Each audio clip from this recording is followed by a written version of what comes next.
రావణాసురుడు లోపల పడుకుంటే 1,00,000 మంది బయట కత్తులు పట్టుకున్న అబ్బాయి ఎంత గొప్పవాడండి అని వెంటనే ఆయన ఫోటో దొరుకుతుందా అని అనకూడదు. మనం అలా పడుకోకూడదండి. జీవితంలో ఎప్పుడు రాముళ్ళ గుహలోనైనా పడుకోగలగాలి అనాలి తప్ప దాన్ని వైభవం కింద స్వీకరించకూడదు. బాహ్య వైభవమైన ఆంతర ప్రమాదం ఎంతుందో చూపిస్తుంది సుందరకాండ.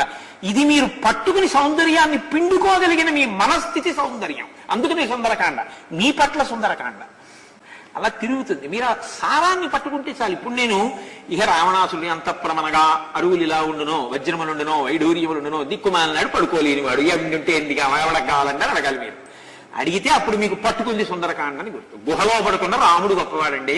3 రోజుల నుంచి చెప్తున్నారు వాడి ఇంటికి బంగారం అని, వెండని, రాగని. అసలు సైటే వాడిది కాదు.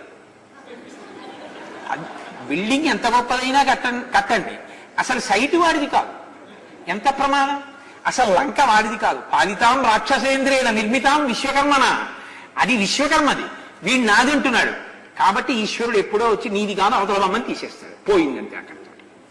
కాబట్టి ఇది పట్టుకోగలిగితే ధన్యత. అది సుందరకాండ.